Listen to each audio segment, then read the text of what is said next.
Hello everyone, welcome back to another video from Tech It Simple. In this video, I'm going to show you how you can log into your FBR Sales Tax account. So let's get started.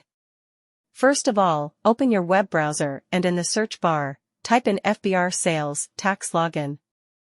As the search results, in the first option, you can see FBR, which stands for Federal Board of Revenue. This is the official website of FBR. Click on the first link. It will take you to this login portal for your FBR account.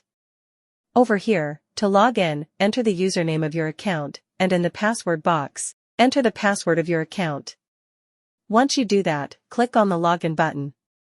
You will be logged into your FBR Sales Tax account. So that's how you can log into your FBR account. That's all for this video. If you find our video helpful, please leave a like, and please do not forget to subscribe to our YouTube channel. Also, hit the bell icon for the latest videos and drop a comment for reviews and more content like this. I will see you guys again in our next video. Thank you for watching.